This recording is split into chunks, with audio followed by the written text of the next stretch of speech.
반갑습니다. 이제 설 명절이 됐네요. 저희가 2025년 교회의 표가 뭐죠? 세상에 보내진 예배자입니다.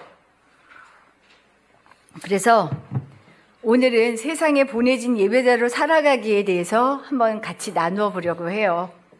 예수 때문에 구원받았죠. 예수로 살아가는 힘을 얻고 계시죠. 그래서 우리는 예수를 주로 고백하는 예배자입니다. 하지만 예배자인 우리의 삶의 자리는 어디예요? 이거를 알아야 돼요. 하늘이 아니에요. 세상, 땅에 있습니다. 땅에서 하늘을 살아가기를 힘쓰는 사람들이 예배자입니다. 그래서 우리 교회의 비전 가운데 하나가 복음의 거점이 되는 함께하는 교회예요. 사실은 비전이 그냥 만들어지지 않았어요. 이 말은 뭐냐면 교회 공동체를 통해 복음으로 살아가는 힘을 얻어서 삶의 자리, 세상으로 나아가는 교회를 우리가 꿈꾸고 있습니다.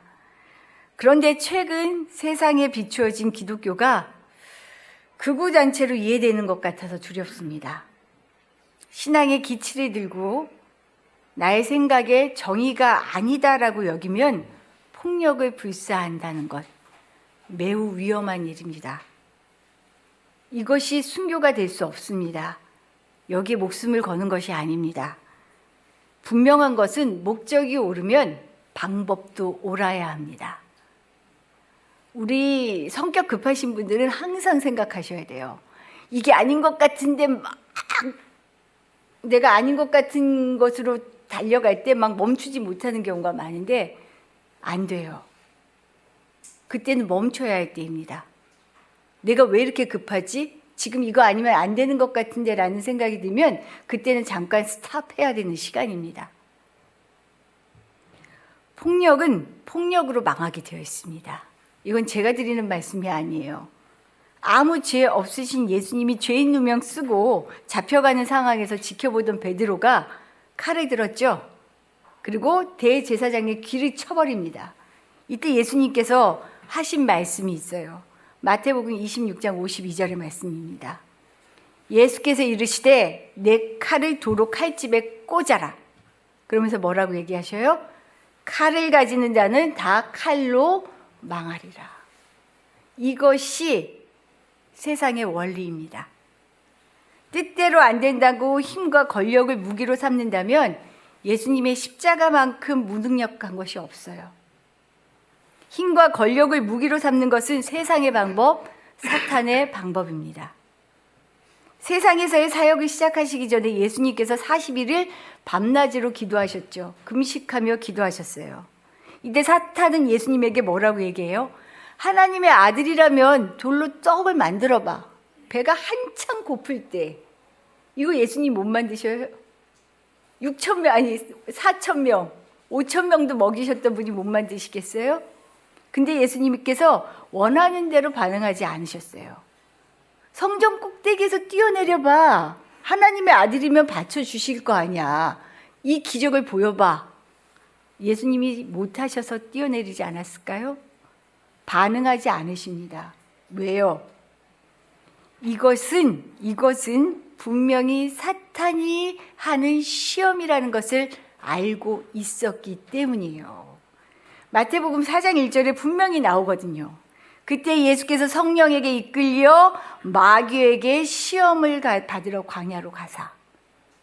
알고 계셨어요. 여기에 놀아나면 안 되는 것이요. 빵하고 보여주는 걸 사람들은 많이 기대하는데 빵하고 보여주시는 게 하나님의 뜻이 아니라는 걸 알고 계셨거든요. 세상은요, 항상 내가 이길 수 있는 쉬운 방법을 선택합니다. 이것이 세상이 보내는 시험이에요. 하지만 하나님의 방법은 달라요. 세상 미련합니다. 너무 미련해요. 눈에 보이지 않고 손에 잡히지 않는 하나님의 사랑, 그 구속의 사랑은요, 힘과 권력으로 드러나지 않아요. 더디 걸려서요, 숨이 어떨 때는 꼴딱꼴딱 넘어갈 것 같아요. 그냥 빨리 이때는 짠! 이때는 이렇게 딱! 보여줬으면 좋겠는데요. 하나님은 왜 그렇게 돌아 진짜 숨이 여기까지 찰 때까지도 기다리게 하셔요. 세상에서 가장 미련한 방법. 왜요? 자기 희생의 방법. 섬김, 사랑으로 당신의 뜻을 드러내셔요. 이게 하나님의 방법입니다. 이것이 예수가 지신 십자가예요. 고린도전서 1장 18절 말씀 한번 볼까요? 고린도전서 1장 18절입니다. 말씀, 여기 이게 안 나왔네요. 1장 18절 말씀 제가 읽어드릴게요. 십자가의 도가 멸망하는 자들에게는 미련한 것이요 구원을 받는 우리에게는 어때요? 하나님의 능력이라. 세상에는 미련하다고 얘기하는데 구원 얻는 자에게는 능력입니다. 예수님은 오직 하나님의 뜻을 행하기 위해서 하늘에서 이 땅에 오셨어요. 이처럼 우리 역시 하나님의 뜻을 행하기 위해 이 땅에 보내진 사람, 바로 예배자입니다. 이것이 예배자입니다. 예배자가 이 땅에 온 것은요, 다른 일 하는 거 아니에요. 다른 거 할 필요 없어요. 뭐예요? 하나님의 사랑을 드러내고 사랑으로 살아가서 사람을 살리고 세우는 일, 이것이 예배자의 일이에요. 그러니 세상에 보내진 예배자는 어떻게 해요? 세상으로 나아가야죠. 나아가서 십자가를 지는 사랑으로 사는 사람이 예배자입니다. 이제 예배자가 뭔지 아시겠죠? 그럼 이 말씀을 가지고, 근데 십자가 진다, 자기 십자가 진다 그러면 엄청 거창하게 느껴지지 않으세요? 두렵지 않으세요? 그런데 이 말은 사실 엄청 거창하고 특별한 게 아니에요. 우리가 착각하는 거예요. 첫 번째 말씀입니다. 우리들을 향하신 하나님의 뜻은 아주 일상적이며 평범한 일들입니다. 이걸 기억하셔야 돼요. 사도행전 17장 말씀을 보면 바울이 데살로니가에서 복음을 전한 이야기가 나와요. 이 이야기를 토대로 데살로니가 전서가 또 이제 쓰여지게 되는데요. 이때 큰 무리의 헬라 사람들하고요, 많은 기부인들이 복음을 듣고는 정말 생각보다 너무 많은 사람들이 이 복음을 받아들이고 신이 났어요.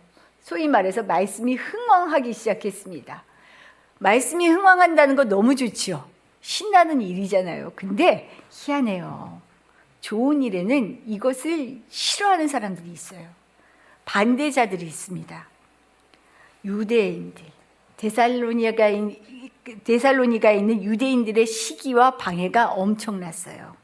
사도행전 17장 5절 말씀 볼까요? 17장 5절입니다. 같이 읽어보죠. 그러나 유대인들은 시기하여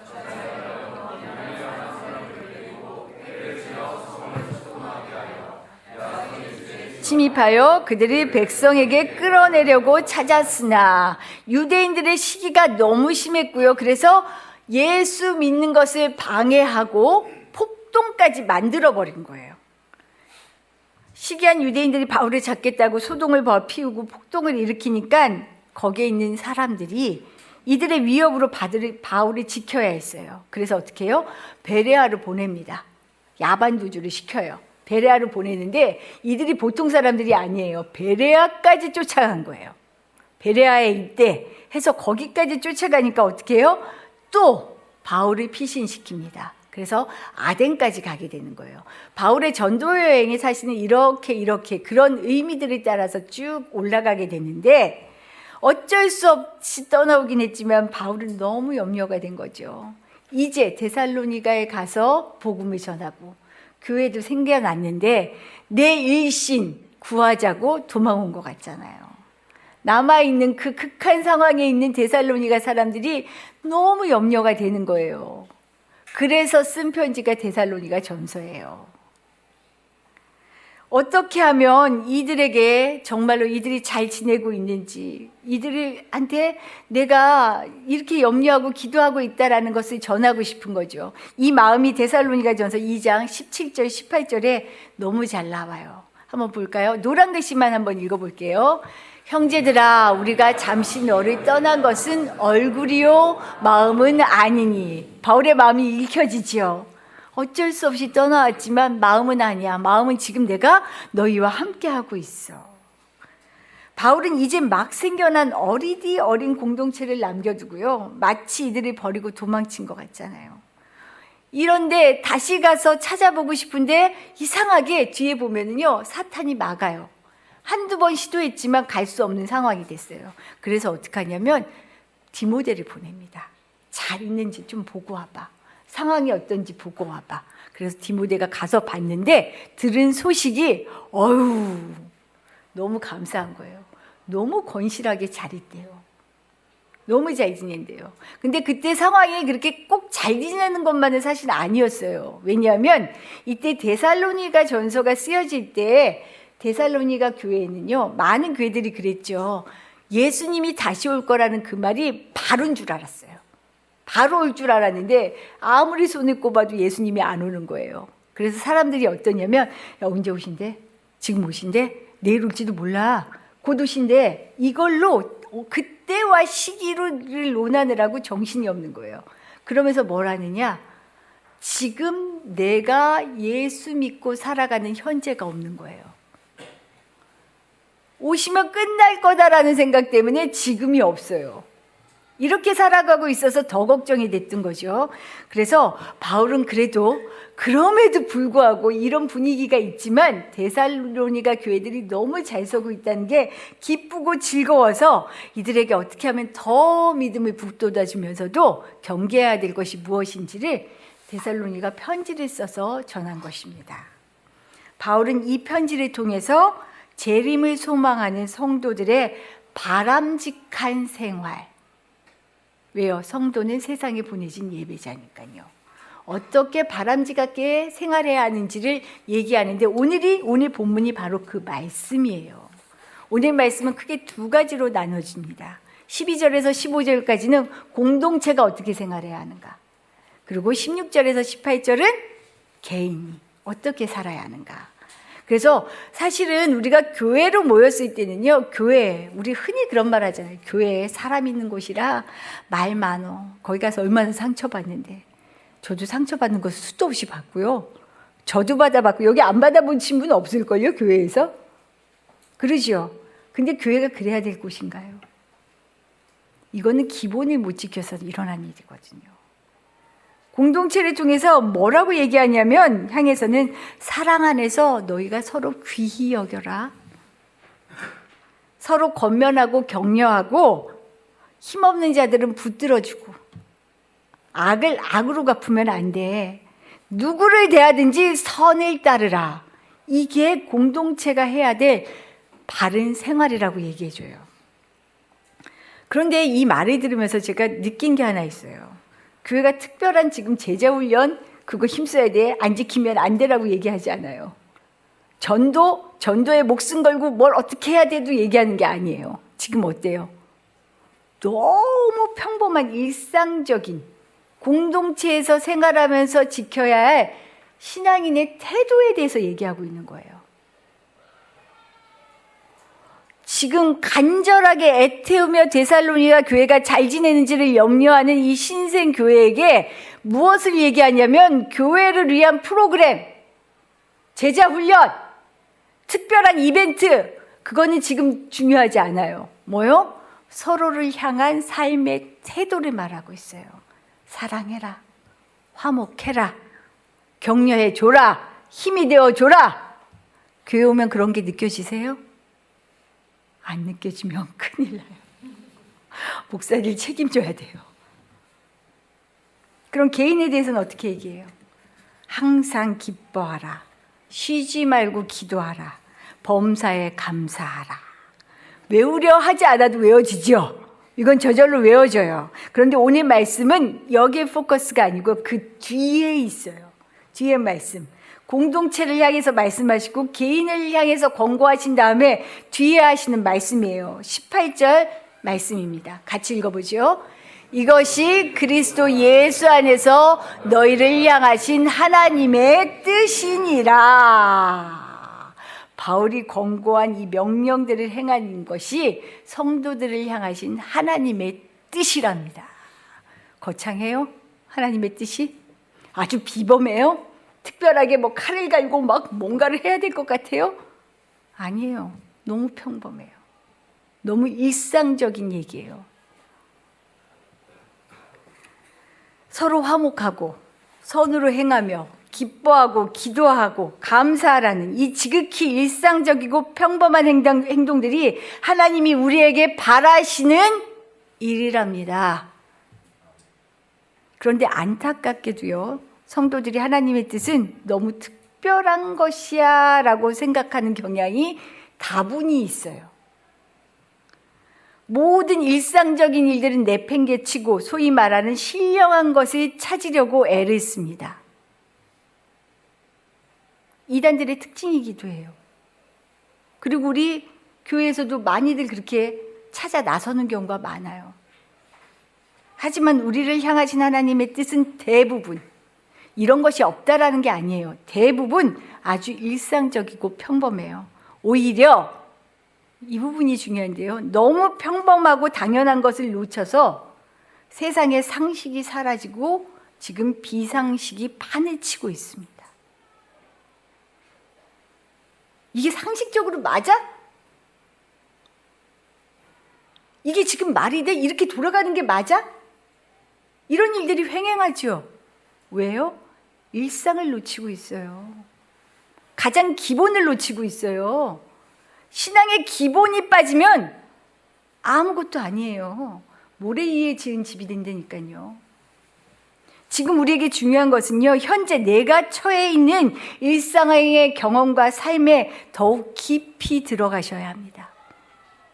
매일을 감사하고 매 순간을 은혜로 알아 소중하게 여기며 주님께서는 그 일상적인 경험과 삶 속에서 당신의 뜻을 알리시기 때문에 내가 늘 골방에 들어가기를, 그래서 기도하기를 힘쓰는 것, 이것이 중요하다는 거예요. 자기 골방에 들어가자 주문 같으세요? 들어가지 않고서는 하나님의 뜻을 알아차릴 수가 없습니다. 너무 평범해서, 너무 지나쳐 와서, 너무 아무것도 아닌 것 같아서. 신명기 30장 말씀 한번 볼까요? 11절에서 12절 말씀이에요. 상반절까지만 한번 읽어볼게요. 내가 오늘 내게 명령한 이 명령은 내게 어려운 것도 아니요 먼 것도 아니라 하늘에 있는 것이 아니니. 하나님의 명령은요, 손에 잡힐 수 없는 무언가를 쥐라고 하지 않으세요. 어려운 것도 아니에요. 지금을 살아야 합니다. 미루지 말고 지금 내 앞에 놓여 있는 삶의 자리에서 신앙의 고백을 하면서 살아가는 것이 예배자입니다. 세상과 신앙은 분리되어 떨어진 것이 아니에요. 신앙으로 사랑이신 하나님의 말씀에 따라 세상에서 그 사랑을 실현하며 사는 것, 이것이 예배자의 본분이에요. 그래서 가장 영적인 삶은요, 저는 감히 이렇게 얘기해요. 가장 현실적인 결단과 행동이 있는 삶이라고. 그런데 이런 일상적이고 평범한 삶의 태도 가운데 지키기 어렵다고 느끼는 함정이 있죠. 오늘 말씀을 통해서도 너무 평범해요 하는데 사실 평범하지 않아요. 항상 기뻐하라. 쉬지 말고 기도하라. 범사에 감사하라. 이거 하나님이 지키라고 주신 말씀일까요? 뭐 지키지 말라는 말씀 같아요. 이 말만 보면 일상 무시하고 무릎 꿇고 기도하는데 우리 온 시간을 지금 쏟아야 할 팔 아니에요? 하지만 이 말씀을 통해 주시는 주님의 권고는 그것이 아닙니다. 뭐냐면요, 모든 상황 속에서 기뻐하고 기도하며 감사하며 살라는 거예요. 항상 기뻐하라. 기쁨은 성령의 열매 가운데 하나죠. 환경에 지배되지 않는 특성을 지닌 말입니다. 이를 강조하기 위해서 항상이라고 얘기해요. 만족할 수도 없고 불이한 현실 속에서 기뻐할 수 있는 것, 어떻게 가능해요? 지금 내가 원하는 대로 되어지지 않는데, 지금 이 나라가 이렇게 돌아가면 될까 싶은 마음이 드는데 어떻게 기뻐할 수 있어요? 애가 타는데, 애간장이 녹는데. 하나밖에 없어요. 주께서 반드시 모든 것을 회복하실 것이다. 그래서 반드시 고난과 불의를 무릅쓰고라도 신실하게 살겠다라는 이 믿음이 없으면 기뻐할 수가 없어요. 그래서 하나님은 신실하신 하나님을 붙잡고 믿으며 의지하고 기뻐하라고 말씀하시는 거예요. 이러면 기뻐할 수 있지 않을까요? 쉬지 말고 기도하라. 여기에서 쉬지 말라는 것은 앞서 말한 항상과 마찬가지예요. 어떤 경우에나 중단함 없이 계속해서라는 뜻을 갖고 있습니다. 이 말에는요, 그 밑바닥을 모르는 심연이라는 의미가 담겨 있다 그래요. 바울은 인간이 견디기 어렵고 이해할 수 없는 극한 상황, 심연에 이를 때에도 마음 열고 끊임없이 기도해야 한다는 것을 지금 강조하고 있어요. 단순히 다른 일은 제쳐놓고 많은 시간을 내어 기도? 많은 시간으로 기도하는 것에 포커스가 있는 게 아니에요. 도무지 기도할 수가 없고 기뻐할 수 없고 낙심만 밀려오는 상황에서도 기도를 멈추어서는 안 된다는 것을 지금 얘기하고 있어요. 어떻게 멈추지 않는 기도가 가능할까요?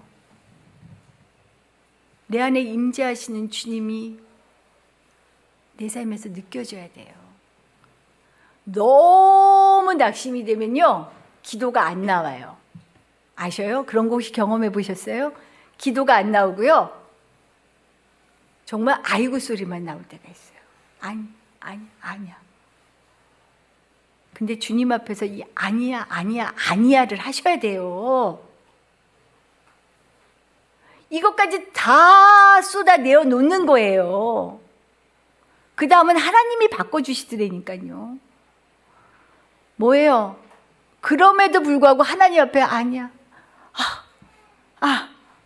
숨 막히는 턱턱 막히는 소리가 그냥 나오는 것. 이게 기도예요.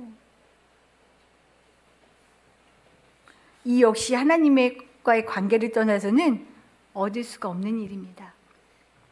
범사에 감사하라. 영어로 이 범사에를 in all circumstances, 모든 환경, 모든 상황, 구별됨 없이 감사하래요.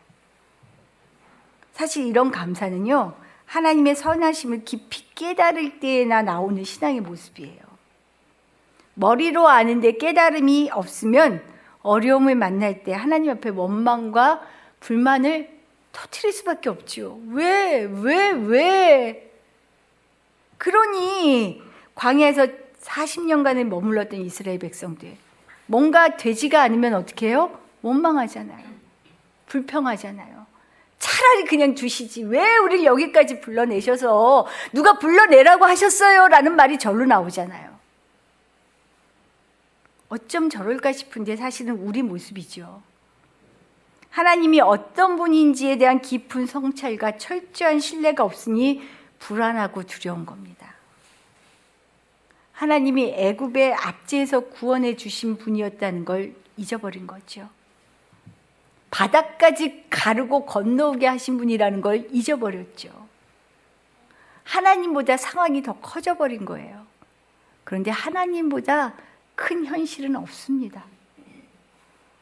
이 믿음이 있으면, 이 신뢰가 있으면 범사에 감사할 수 있어요.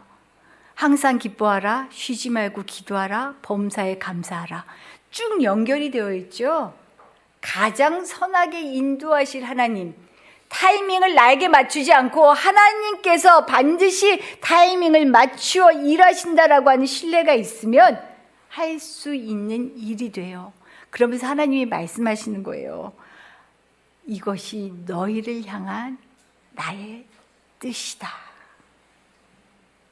이처럼 감사는 나를 구원하신 하나님이 어떤 분인지, 나를 이런 환경에 두신 그 하나님이 어떤 분이신지를 진정으로 아는 데서 비롯됩니다. 그래서 주님을 알기에 힘쓰는 거예요. 말씀 그냥 보는 게 아니에요. 주님 알고 싶어서. 기도 그냥 하는 게 아니에요. 주님이 내게 하시는 음성에 집중하고 싶어서 놓칠까 봐. 지금 기독교인들이 신앙이라는 이름으로 폭력을 쓰고라도 상황을 바꾸고 싶어하는 심정, 이유가 뭘까요? 하나님이 하시는 일을 못 믿는 거예요. 내가 나서서 내가 원하는 지금 정의라고 생각하는 것에 눈이 가려지는 거죠. 감히 늘 하는 얘기입니다. 어떠한 것도 목적이 오르면 방법도 옳아야 합니다. 아무리 좋은 뜻을 가져도 방법이 어긋나면 그것은 실패한 것입니다. 어떤 삶을 선택하길 원하셔요? 어떻게 살고 싶으세요? 정말 예수 십자가의 미련한 방법으로 살기를 원하세요? 세상은 만만하지 않습니다. 그러나 이 만만하지 않은 세상에 하나님 우리를 예배자로 부르셨어요. 우리를 향하신 하나님의 뜻을 따라 세상에 보내진 예배자로 산다는 것은 일상을 무시하고 무너뜨리는 특별한 것이 아니라 일상 속에서 항상 기뻐하고 쉬지 않고 기도하며 범사에 감사하는 것, 이것임을 기억하시기 바랍니다. 가장 쉬운 것 같지만 훈련하지 않으면 할 수 없는 일이에요. 그래서 이 일에 대해서 저는 우리에게 가장 기본이 되는 영성 훈련이다라고 말합니다. 영성 훈련이에요. 주보 뒤에 있죠. 우리 표가 있고 그 다음에 실천, 나의 실천이 있잖아요. 이게 그냥 쓰여진 게 아니에요. 이거 그냥 주문이 아니에요. 훈련하는 거예요. 하나님처럼 보며 좋다 하겠습니다. 매일 나의 골방에 들어가겠습니다. 모든 것이 은혜입니다. 죽을 것 같아도 은혜입니다. 분명히 하나님 나 살게 하십니다라는 믿음으로 고백하자는 거죠. 다짐하고 실천할 수 있는 우리 모두 되었으면 좋겠어요. 이런 실천을 통해 어두운 세상에 빛을 드러내는, 우리 자녀들 혼내보셔서 아시죠? 말로 우리 큰 아드님이 여기 계신데 제가 잔소리를 하면요 이미 여기에 대한 방어가 싹 나와요. 이건 우리 아드님만의 얘기가 아닐 거예요. 집에 계신 아드님들, 따님들 아무리 작아도 커도 똑같을걸요? 똑같아요. 왜요? 듣고 싶지 않아요. 어떻게 해야 돼요? 말로 가르치려 하지 말고요. 정말 사랑하는 걸 보여주고 행동으로 보여줘야 돼요. 그러지 않으면 통하지를 않아요. 그리스도의 사랑이 그러더라고요. 말로 천국, 불신 지옥 오히려 안 들으려고 그래요. 싫어요. 그냥 예수 믿으면 뭔가 다르더라. 어떻게 저 상황에서도 자기 걸 포기하고 저렇게 사랑하지? 이게 그리스도인의 삶의 모습과 태도 아니겠어요? 이렇게 살아갈 수 있었으면 좋겠어요. 정죄하고 세상을 손가락질하는 방법이 아니라 그리스도의 사랑으로 세상에 나아가는, 그래서 세상이 교회를 교회답게 여기는 세상을 회복해야 되지 않겠어요? 사랑으로 교회의 능력을 드러내는 그런 예배자가 되기를 힘쓰는 우리 원주 함께하는 교회의 교우들 되시기를 축복합니다. 기도드릴게요.